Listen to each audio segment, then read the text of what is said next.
Well, now we can talk a little bit about both the environmental and political ramifications of the drilling with Shirli Sitbon from our science desk and Richard Johnson, who joins us from Queen Mary University in the UK. Welcome to you both. Good to have you on the programme. Shirli, if I could just come to you briefly, first of all, on the environmental impact. What will the main consequences be on wildlife and, crucially, on global warming as well? Well, to get the idea of the impact it could have, we can look at the map again to see where it is. It's actually such a large area, the largest undisturbed area of federal land in the United States. It seems small on the map when you look at it. It just over the Arctic Circle. It seems small, but actually it's very, very large. And environmentalists have been saying that for wild animals, this is extremely vital because, for example, for wild birds, some of these areas have been nicknamed the Heathrow of wild birds because that's where they meet. It's crucial for wildlife, for biodiversity. Let's look at some of images of this reserve, the National Petroleum Reserve. And these images have actually been delivered by the company which will drill across this area, ConocoPhillips. And why are they giving us all these beautiful images of wildlife? Well, just to say that they've already been drilling in Alaska, and that has not disturbed wildlife there. We can see pipelines, etc., in their images. Of course, environmentalists do not share that opinion. They believe that wildlife will be disturbed, and the United States government has yet tried to find a deal that will allow animals and biodiversity to continue almost undisturbed while continuing to develop Alaska's economy. That was wildlife, but let's look at also the effects on global warming, the emissions that this will lead to. Because the site 180,000 of barrels per day will be produced there, and this will lead to many more, to something more than 500 million overall in the 30 years, and this will emit indirectly 263 million tons of greenhouse gases. So for global warming, it's obviously bad news for those who care about global warming and who want to limit the climate change. They say that the United States said it will not have these new drills, and this is a new drill. And local communities in Alaska, there are lots of people who are concerned about the impact this project is having on the environment, Shirli. But there are others who say, actually, it's a good idea because of the economic benefits it would reap.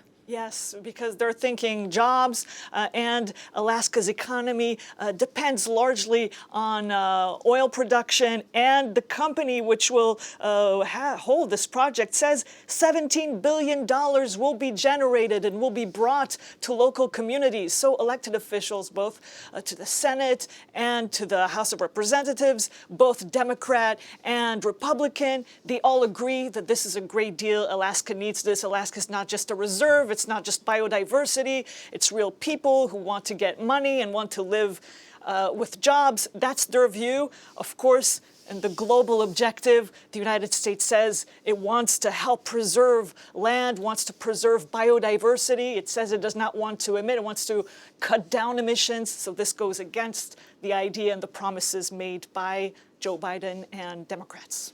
Indeed. Well, let's talk about some of those promises now with Richard Johnson from Queen Mary University. Thanks for staying with us. It's good to have you. Thank you.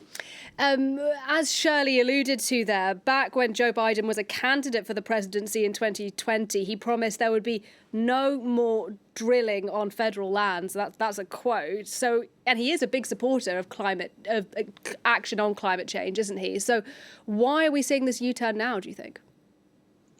The Biden administration has been emphasizing that this decision was not one that was without constraints. And what I mean by that is there's a legal context to this that goes well before the Biden administration. Biden's Secretary of the Interior, Deb Haaland, issued a video yesterday explaining that this decision was the consequence of past decisions. So in 1999, the Clinton administration leased the land to ConocoPhillips. They've been given permits for other work on that land over that time that gives them a legal basis to put in a petition for a permit that was initially granted by the Trump administration. Then the courts delayed it. and then the Biden administration, in effect, has had to implement the kind of legal process that was ongoing. This, of course, is difficult because, as you say, Biden made this political promise in 2020. Environmentalists are a core constituency of the Democratic Party. When Biden came in on his first day as president, he signed an executive order banning the leasing of for new oil and gas extraction on federal lands. That was then overturned in the courts. So he's up against it. There's a legal system that's baked in through years of legislation and past precedent and judicial decisions that can box him in to a certain extent, unless he could pass significant legal reform through Congress, which is not going to be very likely when the Republicans control the House of Representatives.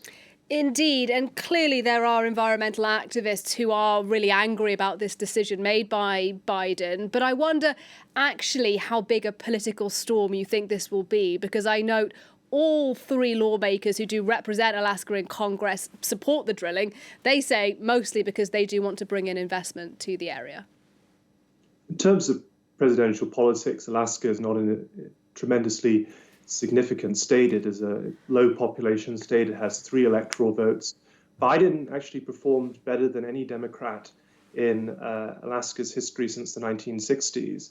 In the last presidential election, the Democrats won the House seat in Alaska last year for the first time since the 1970s. So there's a little bit of a slight Democratic Party revival, and perhaps Biden is conscious of that and maybe wants to see how well he can do there. But that, I think, is not in of itself enough to explain what's going on here. Biden is thinking of politically crucial actors in the Democratic Party more generally, including people like Joe Manchin, that moderate senator in West Virginia, who've been putting pressure on Biden to basically ride 2 horses.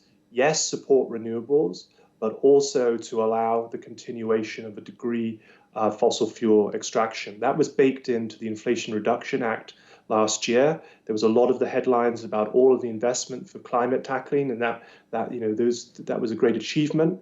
But Joe Manchin got into that bill that when the federal government opens up land to be leased for wind farms, for example, it also has to open up equivalent land for fossil fuel extraction.